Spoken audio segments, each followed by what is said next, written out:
শিক্ষার্থী বন্ধুরা সবাইকে আসসালামু আলাইকুম ওয়া বারাকাতুহু। সবাইকে রাসায়নিক গতিবিদ্যা অধ্যায়ের আরেকটি ক্লাসে স্বাগত।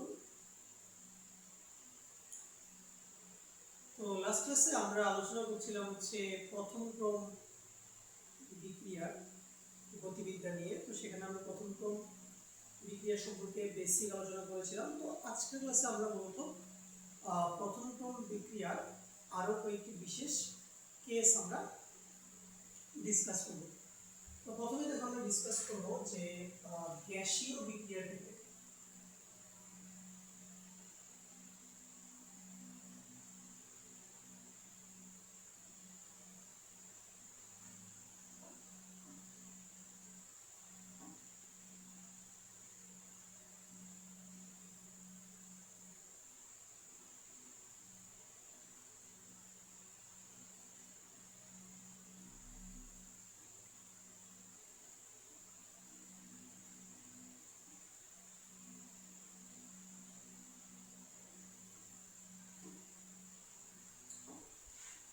মনে করো আমাদের কাছে হচ্ছে যে একটা গ্যাসীয় বিক্রিয়া আছে, মানে যেখানে মূলত বিক্রিয়ক এবং উৎপাদক সব গ্যাস। যেমন ধরো আমি চিন্তা করি যে এ গ্যাস, আমরা পাচ্ছি B gas plus C gas. Okay, তো এটা কি ধরনের বিক্রিয়া? এটা প্রথম ক্রম বিক্রিয়া, ফার্স্ট অর্ডার।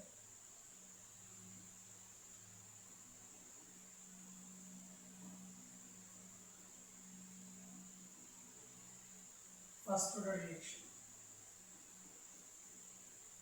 ওকে, আচ্ছা, সো আমরা ধরে নেই যে আমাদের বিক্রিয়া যখন শুরু হয়েছে আর t = 0 যখন ছিল, তখন এ গ্যাসের প্রাথমিক চাপ ছিল P P0। শুরুতে কোনো বি এবং সি ছিল না, এইজন্য বি এবং সি এর প্রেসার অনুভব আমরা 0 দেব। সো কিছু সময় পর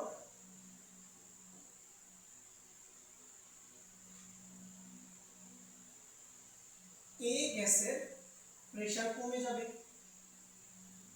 ধরলাম যে ভাইয়া এ গ্যাসের প্রেসার x পরিমাণ কমে গেল, তাহলে বি গ্যাসের প্রেসারটা কত হবে? x হবে, যেহেতু a এর 1 মোল থেকে b এর 1 মোল পাওয়া যায়। আবার দেখো a এর 1 মোল থেকে c এর 1 মোল পাওয়া যায়, তাহলে c গ্যাসের প্রেসার কত হবে ভাইয়া? x হবে। ওকে, তাহলে t সময় পর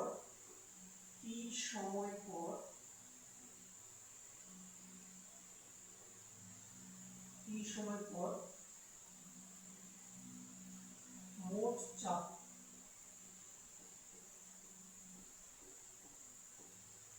কত হবে? সবগুলো আমরা যোগ করব। P0 - x plus x plus x, এটা সেটা কত হবে? P0 plus x। ওকে, আচ্ছা, তো তাহলে দেখো ভাইয়া এখানে আমি কি লিখতে পারি? t সময় পর মোট চাপ যদি আমরা p টোটাল ধরি, p total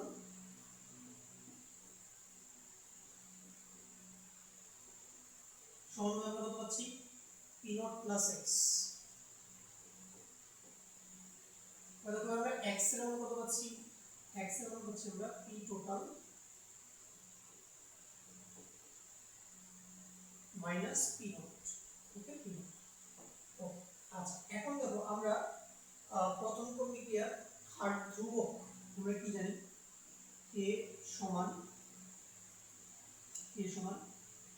2.303 upon p log a upon a minus x। Okay, a upon a minus x। ওকে, আচ্ছা, তো দেখো ভাই আমরা কিন্তু চাইলে এখানে ঘনমাত্রার বদলে আমরা কিন্তু সরাসরি চাপ নিয়ে কাজ করতে পারি। কেন? দেখো, যে কোনো আদর্শ গ্যাসের জন্য আমরা জানি যে PV = nRT। যে কোনো আদর্শ গ্যাসের জন্য তাহলে দেখো আমরা ক্ষেত্রে প্রেসার সমান কি লিখতে পারি n upon v into RT। দেখো এক্ষেত্রে n upon v কে আমরা কি লিখতে পারি ঘনমাত্রা c RT। ওকে, আচ্ছা সলিউশন লিখতে পারি।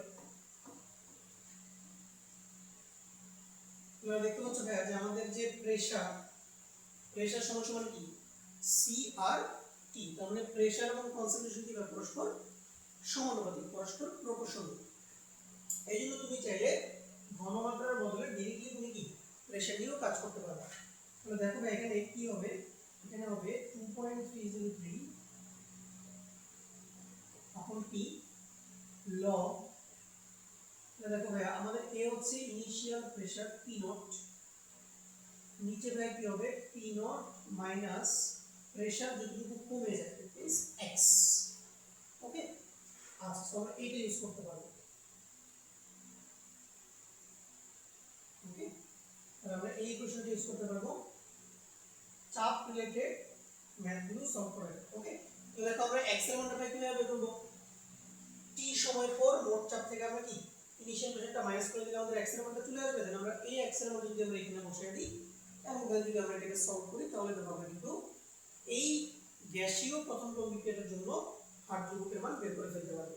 ওকে, দেন তুমি যদি অর্ধায় বের করে ফেলতে পারো, হ্যাঁ তুমি অর্ধায় বের করে ফেলতে পারো। আমরা জানি প্রথম ক্রম বিক্রিয়ার অর্ধায় কি, অর্ধায় হচ্ছে ভাই 0.693 আপন কে। ওকে, সো এখান থেকে আমরা অর্ধায় বের করে ফেলতে পারবো। ওকে, আচ্ছা তো আসলে ভাই তোমরা এই গ্যাস ফেজ রিঅ্যাকশনটা বুঝতে পারছো। চলো আমরা আরেকটা গ্যাস ফেজ রিঅ্যাকশন নিয়ে কাজ করি। তোমরা যদি রিঅ্যাকশনটা এরকম থাকতো, দেখো যে A gas plus B gas, এখান থেকে আমরা পাচ্ছি C গ্যাস। তো দেখো ভাই ধরো T = 0 তে আমাদের A গ্যাসের প্রেসার ছিল P0, আমরা B গ্যাসের প্রেসারও ভাই P0 ধরে নিই। প্রেসার যখন হবে সেমই হবে, ব্যাপারটা কিন্তু এরকমটা না। ওকে, সো প্রেসার কিন্তু ডিফারেন্ট হতে পারে, বাট আপাতত সিম্পলিসিটির জন্য আমরা ধরে নিলাম যে A গ্যাস এবং B গ্যাসের প্রেসারটা হয় সেম। C গ্যাসের ইনিশিয়াল প্রেসারটা কত সেম। আচ্ছা সো ভাই T সময় পর ধরলাম যে A গ্যাসের প্রেসার x পরিমাণ কমে যায়, তাহলে দেখো A এর 1 মোলের সাথে B এর 1 মোল কম্বাইন হচ্ছে, তার মানে A গ্যাসের প্রেসার যদি x পরিমাণ কমে যায় তাহলে B গ্যাসের প্রেসারও x পরিমাণ কমে যাবে, তাহলে P0 - x। এখানে ভাই C গ্যাসের প্রেসার জেনারেট হবে কত ভাই x। আচ্ছা তাহলে T সময় পর মোট চাপ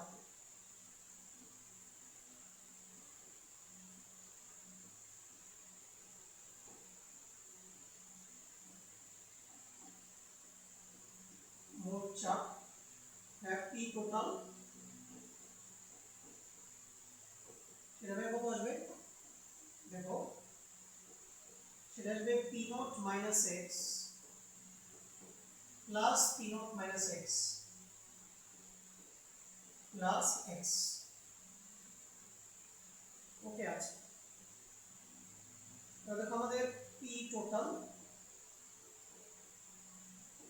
আমাদের কি আসবে, দেখো x x কাটালে কি আসবে 2P0 - x।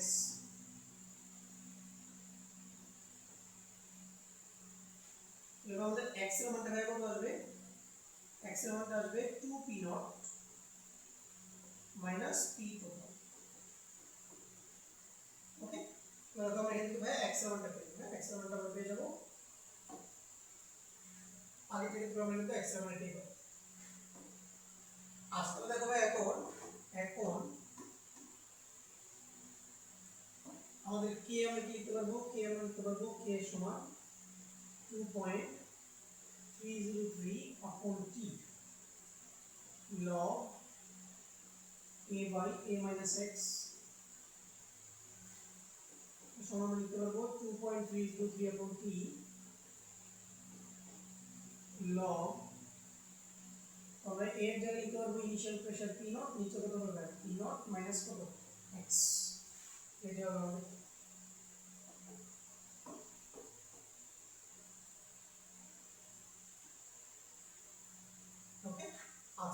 যখন x এর মান ডিক্লেয়ার করব মানে যে এখান থেকে আমরা x এর মানটা বের করে ফেলবো যে x = 2 p naught minus p total তাহলে ওই x এর মানটা ওখানে বসিয়ে দিলে আমাদের কি এই বিক্রিয়ার জন্য হার ধ্রুবকের মান চলে আসবে ওকে আচ্ছা তো আশা করি তোমরা বুঝতে পারছো যে গ্যাস ফেজ রিঅ্যাকশনের ক্ষেত্রে তুমি কিভাবে এই হার ধ্রুবকের মান ফাইন্ড আউট করবে সেক্ষেত্রে আমরা মূলত ঘনমাত্রার বলি কি নিয়ে কাজ করব বলো ভাই প্রেসার নিয়ে কাজ করব প্রেসার নিয়ে কাজ করব আচ্ছা এবার চলো আমরা প্রথম বিক্রিয়ার আরেকটা কেস দেখি আরেকটা কেস যদি এরকমটা হয় যে যদি প্রাথমিক ঘনমাত্রা জানা না থাকে যদি প্রাথমিক ঘনমাত্রা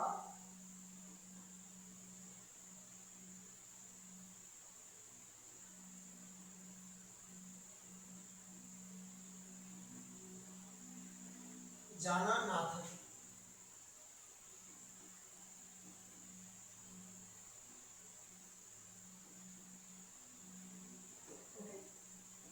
কিন্তু ধরো দেখো সিচুয়েশনটা মনে করো যে ভাই আমাদের কোন একটা প্রথম বিক্রিয়া প্রাথমিক ঘনমাত্রা হচ্ছে c0 আমরা ধরে নিলাম c0 ওকে c0 আমরা ধরে নিলাম যে ভাইয়া t1 সময়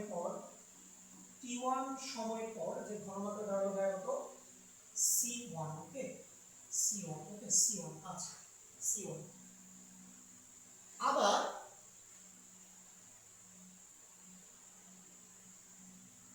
c1 থেকে মনে করো যে ভাইয়া ঘনমাত্রা কমে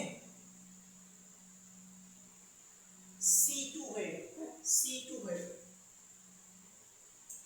c2 হয়ে গেল অর্থাৎ আমরা এবার চিন্তা করতে পারি যে c0 থেকে c1 এ হ্রাস পেতে c0 থেকে c1 এ হ্রাস পেতে আমাদের t1 সময় লাগছে আর আমরা এভাবে চিন্তা করতে পারি যে c0 থেকে c2 তে যেতে দেখো c0 থেকে বা c2 তে যেতে c0 থেকে c2 তে যেতে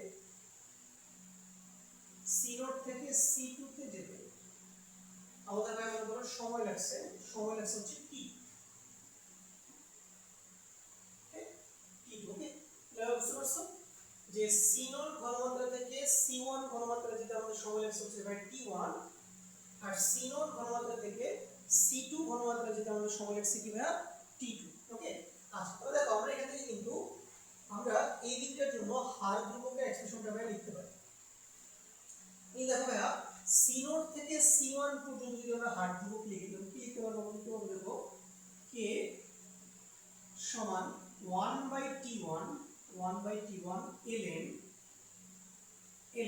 c0 আপন কি ভাই c1 অর্থাৎ প্রাথমিক ঘনমাত্রা আপন কি t সময় পর ঘনমাত্রা এখানে দেখো আমরা kt1 সমান কি লিখতে পারি দেখো আমরা kt1 সমান লিখতে পারি দেখো আমরা kt1 সমান লিখতে পারি ln c0 আপন কি ভাই c1 এটা আমরা লিখতে পারি এরপর দেখো ভাই আমরা c0 থেকে c2 পর্যন্ত আমরা বিক্রিয়ার হার ধ্রুবক কি লিখতে পারি ভাই বিক্রিয়ার হার ধ্রুবক তো চেঞ্জ হবে না k তো ভাই চেঞ্জ হবে তাহলে k সমান কি লেখা যায় 1/t2 ln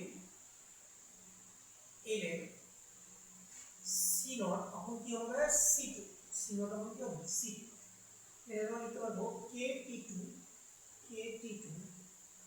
সমান ln c0 এখন c2 আচ্ছা এখন যেটা করব দেখো আমরা kt2 থেকে kt1 টা মাইনাস করব দেখো আমরা যদি মাইনাস করি আমরা দেখো আমরা যদি মাইনাস করি আমরা মাইনাস করতে কি করে দেখো kt2 মাইনাস kt1 এর সমান কি লেখা যায় দেখো সমান কি লেখা যায় ln c0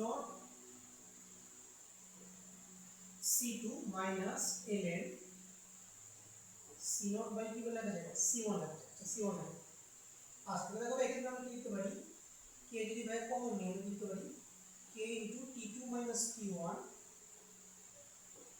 ওকে সমান ভাই দেখো কি লিখতে পারি আমরা এখানে দেখো ln a minus ln b মানে কি ln a by b okay ln a by b ln কি লেখা যাবে c0 by c2 divided by c0 by c1 তো যদি এক্ষেত্রে গুণ করে C0/C2 ইনটু ক্ষেত্রে কি হবে, দেখো কি হবে, C1 টা উপরে চলে যাবে, C0 টা নিচে নেমে আসবে, এবার C0 বাই কাটা যাবে, কি থাকবে ভাই ln C1/C2। ওকে, এবার কি থাকবে, দেখো কি থাকবে আমাদের, দেখো এখানে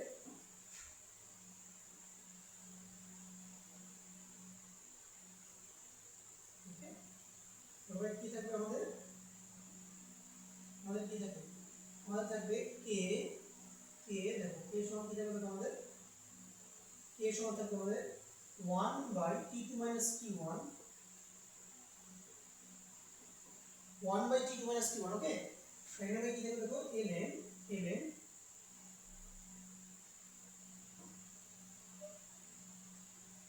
এবার কি থাকবে 1/T2 - T1 ln C1/C2।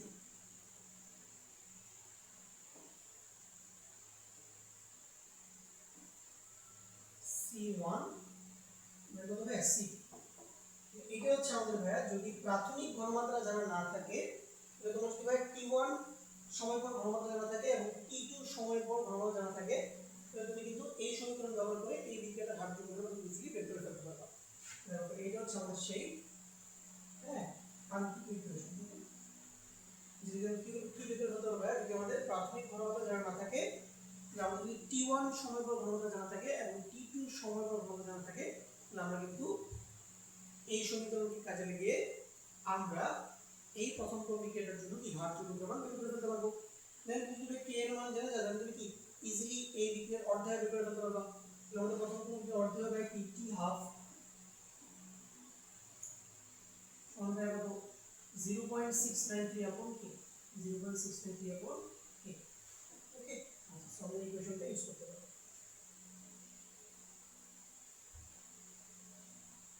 ওকে, তাহলে আমাদের এই কনসেপ্টটা ক্লিয়ার। ওকে, আর এবার চলো আমরা কি নিয়ে কাজ করব, এবার চলো আমরা কাজ করব নতুন কনসেপ্ট নিয়ে, সেটাকে আমরা বলে থাকি, সেটাকে আমরা বলতে দেখো সিউডো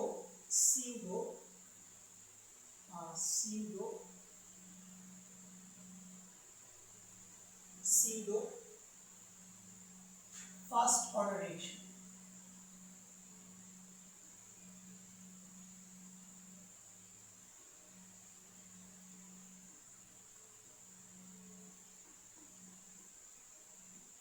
ওকে, বা এটাকে আমরা বলতে পারি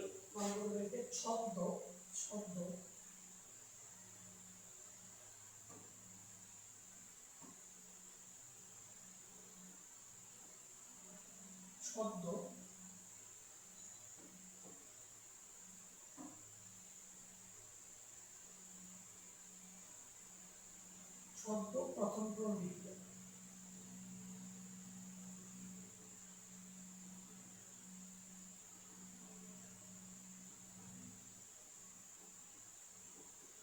ওকে,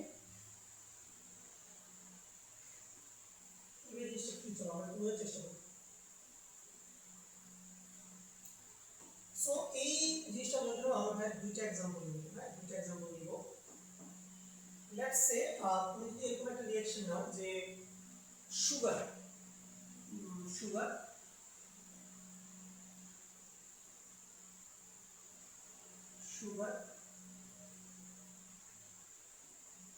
প্লাস ওয়াটার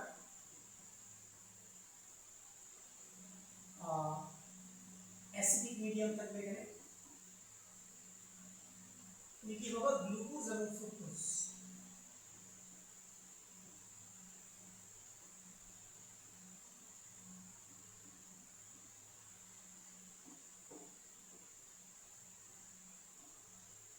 ওকে, গ্লুকোজ এবং ফ্রুক্টোজ। আচ্ছা, তোমরা দেখো যদি আমরা এই দিকে রেট কে লিখি, আমরা লিখতে পারবো রেট ইজ ইকুয়াল টু, আমরা লিখতে পারবো সুগারের ঘনমাত্রা, সরি আমরা একটা রেট কনস্ট্যান্ট দিব, রেট কনস্ট্যান্ট কে কিন্তু সুগারের ঘনমাত্রা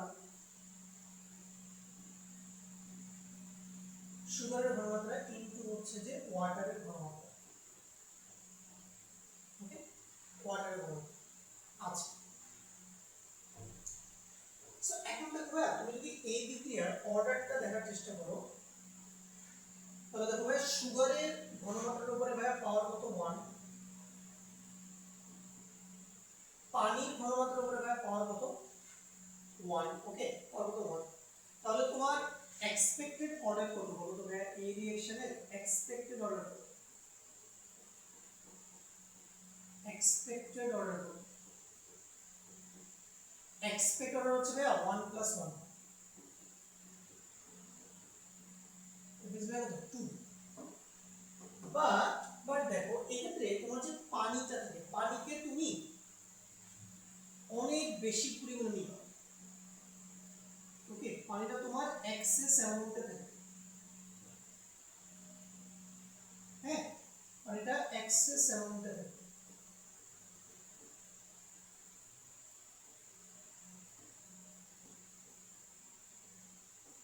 ওকে তাহলে ভাই মনে রাখবা, যদি কোনো একটা পার্টিকুলার বিক্রিয়ক তুমি যদি অনেক বেশি পরিমাণে নাও, অত্যধিক পরিমাণে নাও, তাহলে ওই যে বিক্রিয়কটা থাকে ওই বিক্রিয়কের ঘনমাত্রার মান প্রায় কনস্ট্যান্ট থাকে।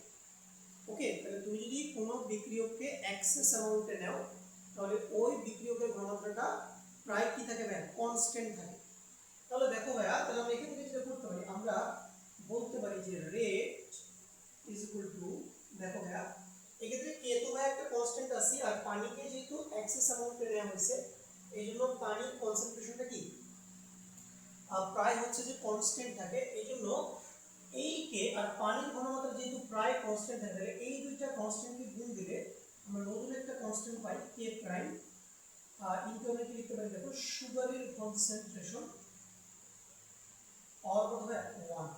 এবার দেখো ভাই আমার রিঅ্যাকশনের অর্ডারটা কি হয়ে গেছে, না আমাদের দেখো ভাই অ্যাকচুয়াল অর্ডারটা কি হয়ে গেছে, দেখো অ্যাকচুয়াল অর্ডার হচ্ছে 1। ওকে তাহলে দেখো রিঅ্যাকশনটা কিন্তু বেসিক্যালি তোমার ছিল সেকেন্ড অর্ডার, ওকে রিঅ্যাকশনটা বেসিক্যালি তোমার কি ছিল সেকেন্ড অর্ডার, বাট পানিকে এক্সেস অ্যামাউন্টে নিয়ে ফেলার কারণে আমাদের রিঅ্যাকশনটা হয়ে গেছে কি ফার্স্ট অর্ডার।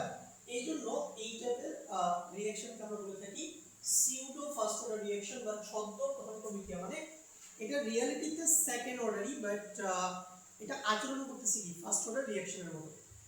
সেরকম একটা আমরা एग्जांपल আরেকটা দেখতে পারি, দেখো আমরা আরেকটা एग्जांपल নিতে পারি, যেমন ধরো আমরা নিতে পারি এস্টারের হাইড্রোলাইসিস। দেখো এস্টার যদি হচ্ছে যে ওয়াটারের সাথে রিঅ্যাক্ট করে অ্যাসিডিক মিডিয়ামে,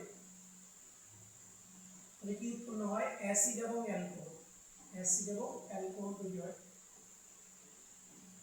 ওকে সো এখানে তুমি দেখো তুমি রেট এক্সপ্রেশনটা লিখো, রেট কি লিখতে পারবা, রেট ইজ ইকুয়াল টু দেখো রেট ইজ দেখা যায় কে ইনটু এস্টারের কনসেন্ট্রেশন ইনটু কি হয় ওয়াটারের কনসেন্ট্রেশন, ওয়াটারের কনসেন্ট্রেশন। ওকে তাহলে এক্সপেক্ট অর্ডার কি হয়, এক্সপেক্ট অর্ডার কি, ওকে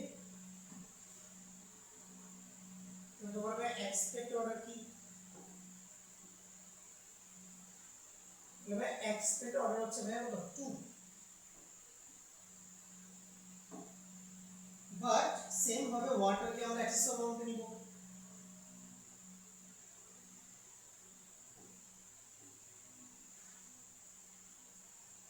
ওকে সো এই ক্ষেত্রে আমরা রেট কি লিখতে পারবো, আমরা লিখতে পারবো রেট ইজ ইকুয়াল টু নতুন কনস্ট্যান্ট কে প্রাইম ইনটু কি লেখা যাবে না এস্টারের কনসেন্ট্রেশন,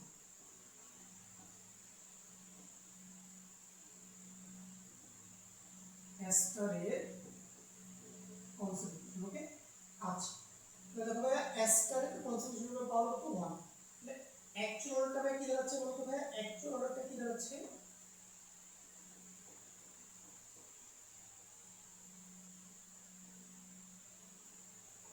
অ্যাকচুয়াল অর্ডারটা দাঁড়াচ্ছে মানে কি ভাই 1। ওকে 1 তাহলে এই হচ্ছে আমাদের ভাইয়া ছদ্ম প্রথম ক্রম বিক্রিয়ার দুইটা খুবই পরিচিত एग्जांपल। একটা হচ্ছে আমাদের চিনির আদ্র বিশ্লেষণ বা সুক্রোজের আদ্র বিশ্লেষণ, আর একটা হচ্ছে আমাদের কি এস্টারের আদ্র বিশ্লেষণ। ওকে তো অনেক সময় এই কোশ্চেনগুলো তোমাকে এমসিকিউতে আসতে পারে, নিচের কোনটি ছদ্ম প্রথম ক্রম বিক্রিয়ার উদাহরণ, তাহলে তুমি আশা করা যায় এই দুইটা বিক্রিয়া তোমার যদি জানা থাকে তুমি খুব ইজিলি আনসার করতে পারবে। আচ্ছা, এবার চলো আমরা এবার কি নিয়ে কাজ করব, এবার চলো আমরা কাজ করব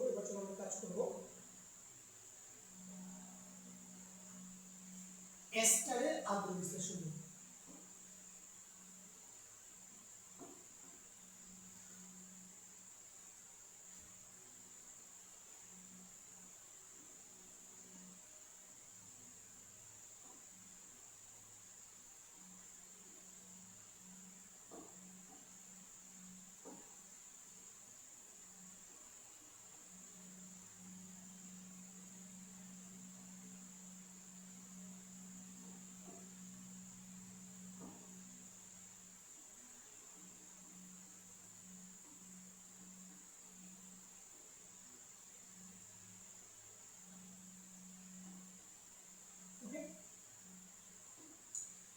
ধরো ভাই তুমি একটা রিঅ্যাকশন নিলা, তুমি একটা রিঅ্যাকশনে লিখে দিলে যে এস্টার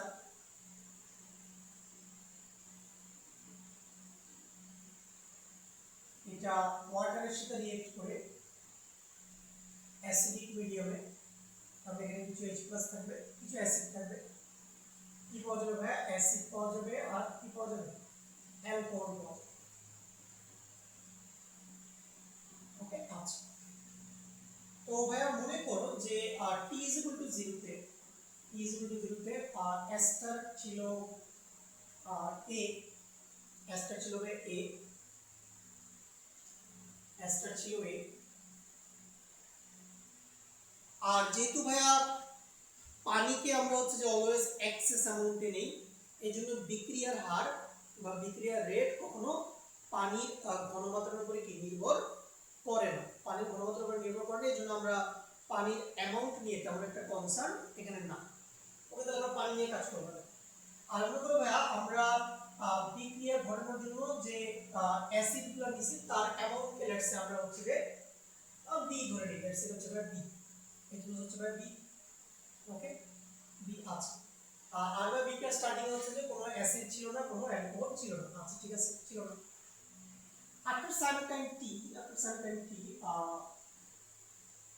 ধরলাম যে এক্সটা ভাইয়া এক্স পরিমাণ কমে যায়, আর এক্সটার এক্স পরিমাণ কমে যায়, আর যেহেতু ভাইয়া H+ বেসিক্যালি মূলত একটা প্রভাবকের মতো ভূমিকা পালন করছে, আর আমরা সবাই জানি যে বিক্রিয়া চলাকালীন প্রভাবকের পরিমাণ বা পরিবর্তন আসে না, এজন্য H+ এর অ্যামাউন্ট কত থাকবে? B থাকবে। আচ্ছা, B থাকবে। আর অ্যাসিড ভ্যালু কত থাকবে? X আসবে। অ্যালকোহল ভ্যালু কত থাকবে? X আসবে। আচ্ছা, মনে করো অসীম সময় পর আমরা জানি যে কোনো ফার্স্ট অর্ডার রিঅ্যাকশন হচ্ছে যে অসীম সময় গিয়ে শেষ হয়। তো অসীম সময় পর কি হবে যে সমস্ত এস্টার আসলে অ্যাসিড এবং অ্যালকোহলে কনভার্ট হয়ে যাবে, তাহলে ভাই এস্টারের অ্যামাউন্ট হচ্ছে ভাই 0 হয়ে যাবে, আর H+ এর অ্যামাউন্ট তখনও B থাকবে, আর ভাই এক্ষেত্রে অ্যাসিড হয়ে যাবে A, আর অ্যালকোহল হয়ে যাবে কি ভাই? A। আচ্ছা, A হলো। আচ্ছা, A হলো। এখন দেখো ভাই আমরা যেটা করব ইন্টারেস্টিং জিনিস আমরা করতে হবে। এক্ষেত্রে মনে করো আমরা কি করলাম, আমরা হচ্ছে যে একটা রিঅ্যাক্টিং স্যাম্পল নিলাম, লেটস সে এটা হচ্ছে আমাদের একটা রিঅ্যাক্টিং স্যাম্পল। ওকে, স্যাম্পল। আচ্ছা, স্যাম্পল। ওকে, আচ্ছা, ওকে,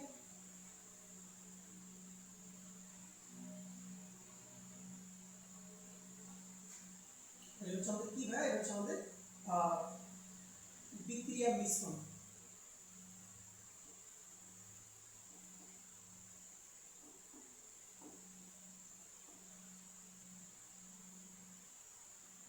ওকে, বিক্রিয়া মিশ্রণ। ওকে, আচ্ছা, তো ভাই বিক্রিয়া মিশ্রণে কে কে থাকবে? বিক্রিয়া মিশ্রণে কে কে থাকবে? বিক্রিয়া মিশ্রণে কে কে থাকবে ভাই? এস্টার থাকবে, ওয়াটার থাকবে, তারপরে তোমার হচ্ছে যে H+ থাকবে, উৎপন্ন অ্যাসিড থাকবে, অ্যালকোহল থাকবে, এরা সবাই হচ্ছে যে ভাই এই বিক্রিয়া মিশ্রণে থাকবে। আচ্ছা, ওকে, বিক্রিয়া মিশ্রণে থাকবে। ওকে, আচ্ছা, সো এখন মনে করো তুমি এই বিক্রিয়া মিশ্রণটা কত ml নিলাম? মনে করো যে ভাই 10 ml নিলাম,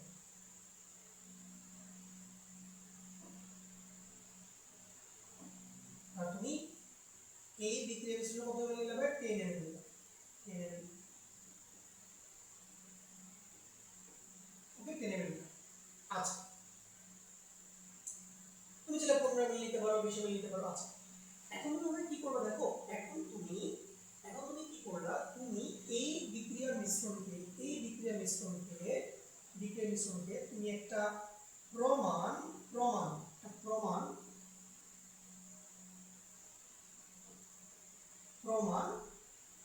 সোডিয়াম হাইড্রোক্সাইড ওকে দ্রবণ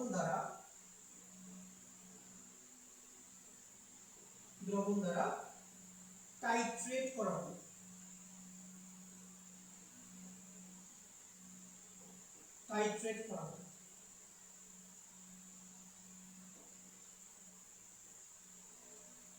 ওকে তবে দেখো আমরা কি নিলাম বিক্রিয়া মিশ্রণ নিলাম তো বিক্রিয়া মিশ্রণে তোমার কি স্টার্টিং এর কি ছিল অ্যাস্টার ছিল ওয়াটার ছিল H+ ছিল টি সময় পর্বে কি থাকবে অ্যাস্টার থাকবে ওয়াটার থাকবে H+ থাকবে অ্যাসিড থাকবে অ্যালকোহল থাকবে টি ইজ ইনফিনিটি মানে অসীম সময়ের পর বিক্রিয়া মিশ্রণে ভাই কি থাকবে অ্যাস্টার থাকবে তো শেষ হয়ে যাবে ওয়াটার থাকবে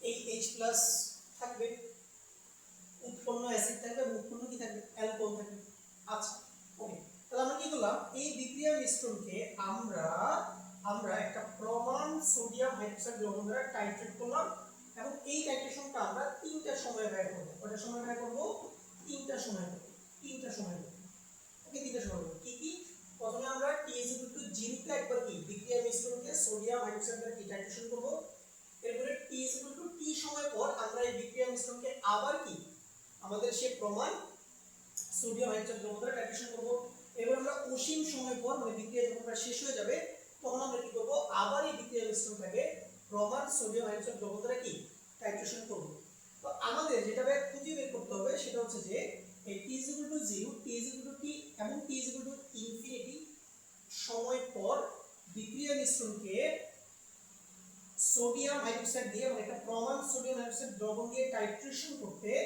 সোডিয়াম হাইড্রোক্সাইডের কত আয়তন প্রয়োজন হয় ওকে সো এই আয়তনগুলো হচ্ছে যে আমরা এক্সপেরিমেন্ট করে বের করব দেন ওই আয়তনগুলোকে কাজে লাগিয়ে কিন্তু আমরা চাইলে এই বিক্রিয়ার জন্য কি হার ধ্রুবকের মান বের করে ফেলতে পারবো তাহলে দেখো তাহলে আমরা যেটা বলতে পারি দেখো আমরা বলতে পারি যে T = 0 তে দেখো T = 0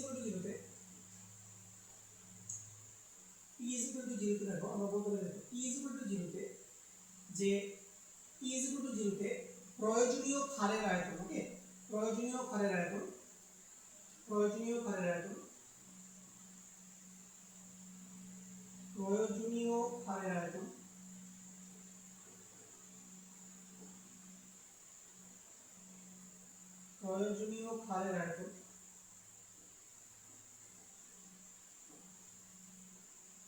is proportional দেখো বিক্রিয়া যখন শুরু হয়েছে তখন আমাদের বিক্রিয়া মিশ্রণে মূলত ভাইয়া অ্যাসিডের পরিমাণ কত ছিল শুধুমাত্র B ছিল তার মানে T = 0 তে এই B পরিমাণ H+ কে টাইট্রেশন করতে বা নিউট্রালাইজ করতে মূলত কি এই সোডিয়াম হাইড্রোক্সাইড দ্রবণটার ভাইয়া ইউজ হয়েছে ওকে তাহলে আমরা যেটা বলতে পারি T = 0 তে প্রয়োজনীয় ক্ষারের আয়তন ইজ প্রপোর্শনাল টু কি ভাইয়া স্মল b আচ্ছা এরপরে দেখো ভাইয়া এরপরে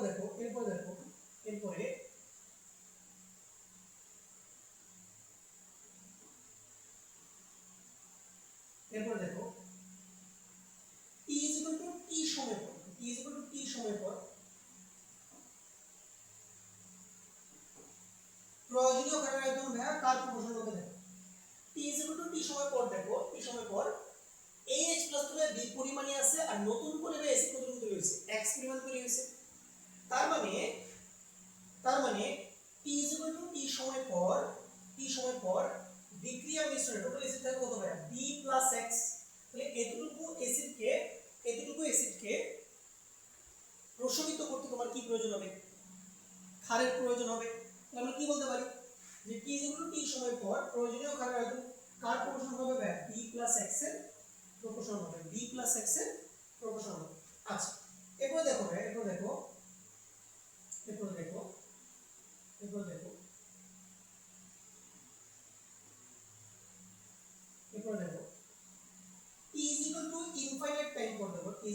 ইনফাইনাইট টাইম পর দেখো ইনফাইনাইট টাইম পর H+ থাকবে কত ভাই, B থাকবে, আর অ্যাসিড থাকবে কত ভাই, A। তার মানে এবার টোটাল অ্যাসিডের পরিমাণ কত ভাই, A প্লাস B। তার মানে এই A প্লাস B পরিমাণ অ্যাসিডকে প্রশমিত করতে কি কি ইউজ হবে ভাই, প্রমাণ ক্ষার দ্রবণটা বা প্রমাণ অ্যানায়োজ দ্রবণটা কি ইউজ হবে।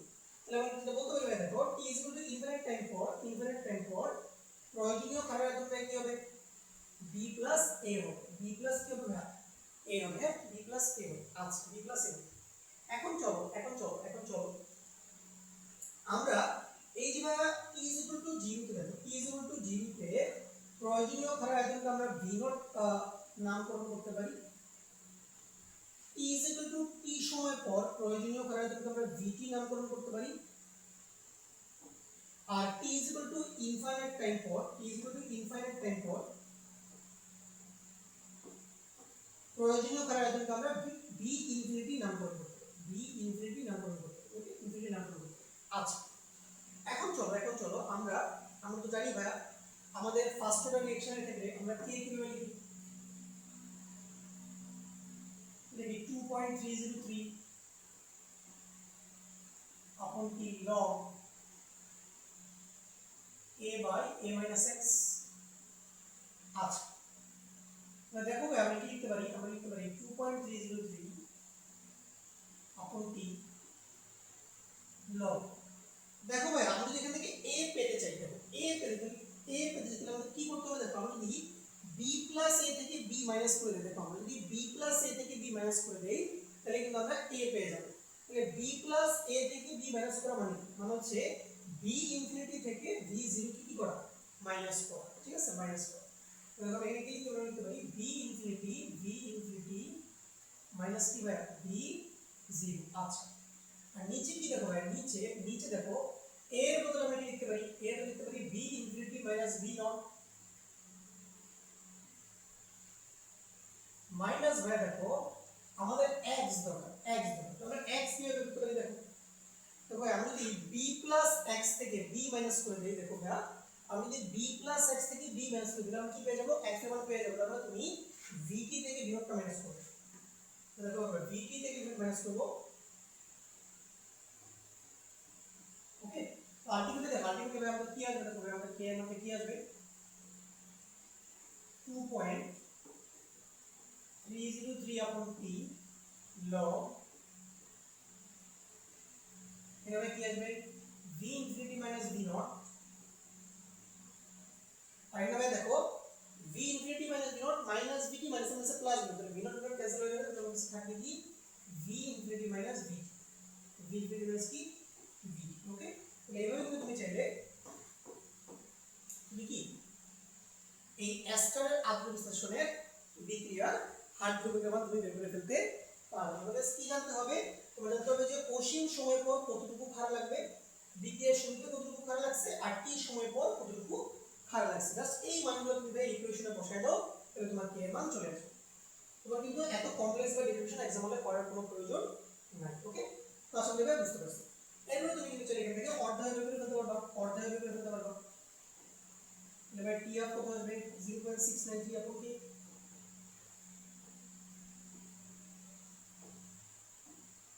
ওকে তবে খুব ইজি, হ্যাঁ খুবই সহজ। আচ্ছা খুব ইজি। এই হচ্ছে আমাদের মূলত ভাইয়া এস্টারের আদ্র বিশ্লেষণে আমরা কিভাবে কি হাইড্রোকার্বন বের করতে পারবো। এবার চলো আমরা আরেকটা কেস ভাইয়া করব, সেটা হচ্ছে কি চিনির আদ্র বিশ্লেষণ। আমরা করব চিনির আদ্র বিশ্লেষণ।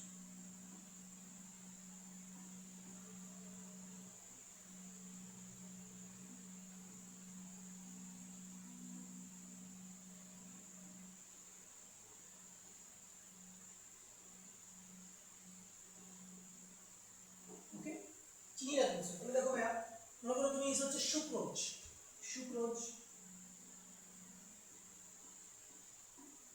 তুমি এটাকে ওয়াটারের সাথে রিঅ্যাক্ট করছো, কি হবে সেটা ধরো হচ্ছে অ্যাসিডিক মিডিয়ামের রিঅ্যাকশন হচ্ছে, তো তুমি এখানে পাচ্ছ কি দেবে, গ্লুকোজ আর কি পাচ্ছ, গ্লুকোজ আর ফ্রুক্টোজ, গ্লুকোজ প্লাস ফ্রুক্টোজ। আচ্ছা সরি ফ্রুক্টোজ।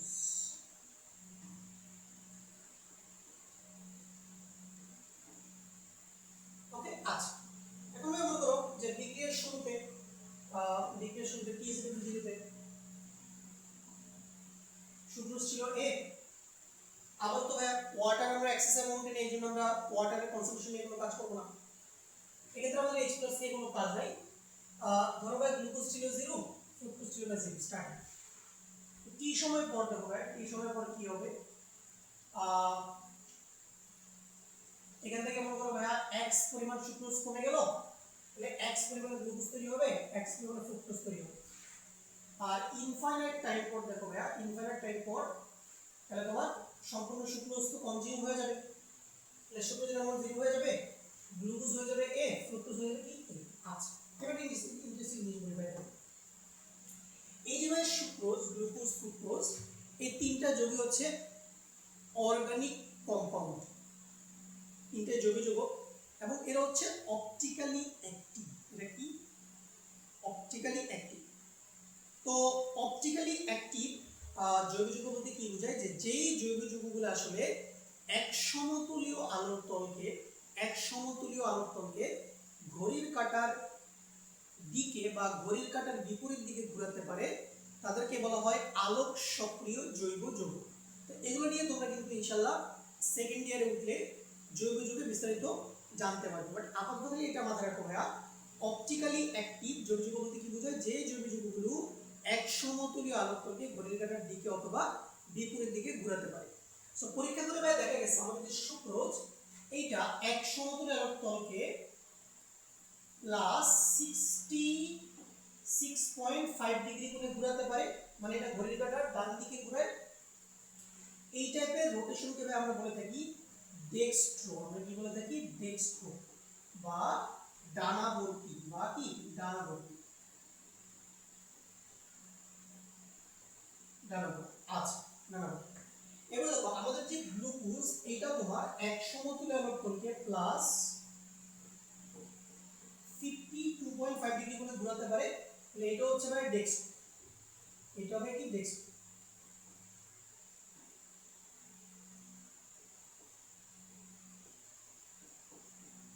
এটাকে বলা হয় ডেক্সট্রো রোটেশন। কি বলা হয় ভাই এটাকে? ডেক্সট্রো রোটেশন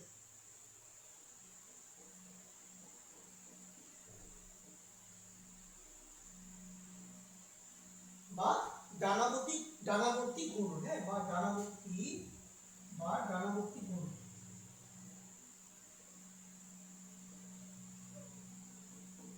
বা ডানাবর্তী ঘূর্ণন। ওকে, আর আমাদের যে ফ্রুক্টোজ থাকে, এইটা এক সমতলীয় আলোক তলকে -92 ডিগ্রি কোণে ঘোরায়। ওকে, তার মানে এটা হচ্ছে তোমার কি ঘড়ির কাঁটার বিপরীত দিকে। এটা কি ভাই? ঘড়ির কাঁটার বিপরীত দিকে। এটাকে ভাই বলা হয় লিভো রোটেশন। কি বলা হয়? লিভো রোটেশন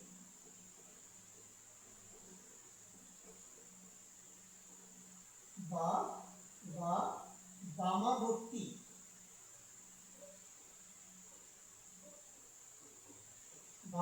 ভাই ঘূর্ণন। আচ্ছা, তাহলে বুঝতে পারলাম ভাইয়া, সুক্রোজ হচ্ছে ভাই ডেক্সট্রো রোটেটরি, গ্লুকোজ হচ্ছে তোমার ডেক্সট্রো রোটেটরি, এবং ফ্রুক্টোজ হচ্ছে তোমার লিভো রোটেটরি। বাট ভাই তুমি যদি দেখো, তুমি যদি প্রোডাক্টের দিকে তাকাও, ফ্রুক্টোজ হচ্ছে -92 আর গ্লুকোজ হচ্ছে কত ভাইয়া? গ্লুকোজ কত ভাইয়া? 52.5। তার মানে ওভারঅল তুমি যদি প্রোডাক্টের দিকে তাকাও, তাহলে ওভারঅল প্রোডাক্টের রোটেশন ভাই কি হবে বলো তো ভাইয়া? লিভো। কি হবে? লিভো। তার মানে গ্লুকোজ হচ্ছে যে এক সমতলীয় আলোক তলকে 52.5 ডিগ্রি কোণে ডান দিকে ঘোরানোর চেষ্টা করবে, কিন্তু ফ্রুক্টোজ এক সমতলীয় আলোক তলকে 92 ডিগ্রি কোণে বাম দিকে ঘোরানোর চেষ্টা করবে। তাহলে ওভারঅল যে রোটেশনটা ভাই হবে, সেটা কি ডেক্সট্রো হবে নাকি লিভো হবে? লিভো হবে। তাহলে এক্ষেত্রে ওভারঅল রোটেশনটা কি ভাই? লিভো। তাহলে কি বলতে পারি দেখো, আমরা ওভারঅল রোটেশনটাকে বলতে পারি, দেখো ওভারঅল রোটেশন আমরা বলতে পারি লিভো। ওকে, ওভারঅল রোটেশনটা কি ভাই? লিভো। কি ভাই? লিভো। তাহলে ওভারঅলটা কি ভাই? লিভো। Livo rotation.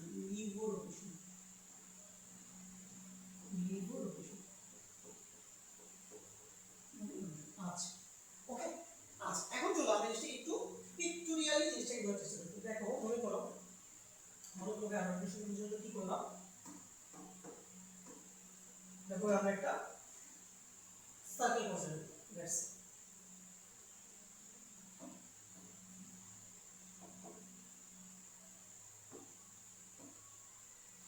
ধরো এটা হচ্ছে সার্কেল সেন্টার,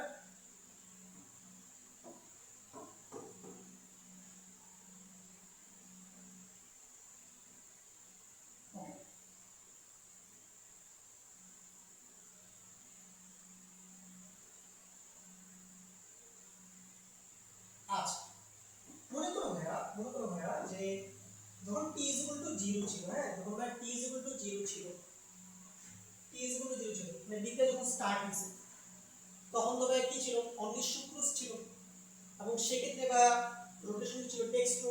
ওকে, তাহলে একটা কাজ করি ভাই আমরা ধরে নেই দেখো আমরা ধরে নেই যে t is equal to 0 তে আমাদের রোটেশন ছিল r0।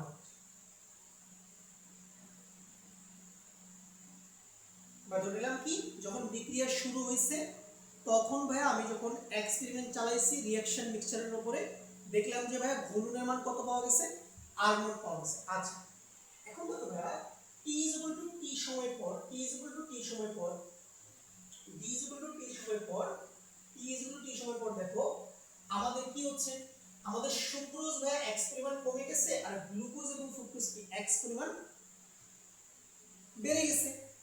তার মানে দেখো তার মানে এই যে গ্লুকোজ এবং ফ্রুক্টোজ এক্স পরিমাণ তৈরি হওয়ার কারণে কিন্তু আমাদের ওভারঅল রোটেশনটা কি লিভর দিকে যাবে, তার মানে ঘড়ির কাঁটার বিপরীত দিকে যাবে, ঘড়ির কাঁটার বিপরীত দিকে যাবে। তার মানে টি সময় পর যেটা রোটেশনটা ভাই আমি পাবো সেটা মূলত কার উপর নির্ভর করবে এই এক্স এর উপর নির্ভর করবে না ভাইয়া, এক্স যত বেশি হবে রোটেশনের মানও কি মানে ঘড়ির কাঁটার বিপরীত দিকে রোটেশনের মানও কি তত বেশি হবে। ঠিক আছে, আচ্ছা তাহলে দেখো ভাইয়া তাহলে দেখো যেমন ধরে নিলাম t is equal to t সময় পর আমাদের রোটেশন হচ্ছে rt, t is equal to t সময় পর। আচ্ছা ঠিক আছে, আর ভাই দেখো ইনফাইনাইট টাইম পর দেখো সুক্রোজ তো ভাই শেষ, তাহলে ইনফাইনাইট টাইম পর গ্লুকোজ এবং ফ্রুক্টোজের অ্যামাউন্ট ভাই কত a তার মানে ইনফাইনাইট টাইম পর তুমি যে রোটেশনটা পাবা এটা মূলত কার উপর ডিপেন্ড করবে, এটা মূলত a এর উপর ডিপেন্ড করবে, কার উপর ডিপেন্ড করবে a এর উপর ডিপেন্ড করবে। ওকে, a এর উপর ডিপেন্ড করবে। আচ্ছা a এর উপর ডিপেন্ড করবে। আচ্ছা তাহলে দেখো ভাই আমরা বলতে পারি এগুলো হচ্ছে ভাই আমাদের x, এগুলো হচ্ছে আমাদের কি ভাই x x x আর ভাই মনে করো এখান থেকে শুরু করে এটুকু পর্যন্ত হচ্ছে ভাই আমাদের a। তাহলে আমরা বলতে পারি যে t is equal to infinite time পর ওকে আমাদের রোটেশনটা আমরা কত পেলাম rt পেলাম, কত পেলাম ভাই rt পেলাম। ওকে rt পেলাম, তাহলে ভাই t is equal to যেটা রোটেশন কত পেলাম r0 পেলাম, t is equal to t সময় পর আমরা কি পেলাম rt পেলাম এবং এটা অবশ্যই লিভ রোটেশন এবং t is equal to infinite time রোটেশনটা কত পেলাম আমরা সরি এটা ভাই ভুল লিখছি একটু r infinity sorry r infinity হবে, এটা হবে r ইনফিনিটি মানে t is equal to infinite time পর আমাদের রোটেশনটা কত হবে r ইনফিনিটি ওকে এবং তো এখানে কিন্তু রোটেশন কিন্তু অলওয়েজ কার দিকে যাবে লিভর দিকে যাবে, কার দিকে যাবে লিভর দিকে যাবে। আচ্ছা লিভর দিকে যাবে। আচ্ছা এখন ধরো আমরা যদি এই বিক্রিয়ার জন্য k এর মান লিখতে দিতে পারবো, k এর মান লিখতে পারবো k সমান তো k সমান 2.303 upon t log, দেখো log উপরে ভাই a নিচে কত ভাই a - x। আচ্ছা তো দেখো 2.303 t log দেখো আমরা a কে কি লিখতে পারি a ভাই r0 থেকে শুরু হইছে r ইনফিনিটি থেকে শেষ, তার মানে আমরা a কে লিখতে পারবো r ইনফিনিটি মানে infinite time for rotation minus t is equal to 0 তে রোটেশন। আচ্ছা এবার নিচে দেখো ভাই নিচে কি লেখা যায় নিচে লেখা যায় r infinity minus r0 minus ভাই x কি লেখা যায় দেখো x হচ্ছে ভাই r0 থেকে শুরু হইছে r এর দিকে শেষ, তাহলে x কে লিখতে পারি rt মাইনাস r0। ওকে এবার আমরা কি পাচ্ছি আমরা পাচ্ছি 2.303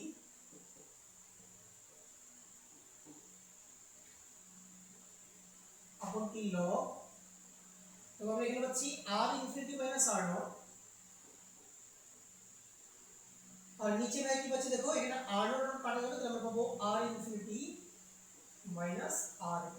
এটা হচ্ছে আমাদের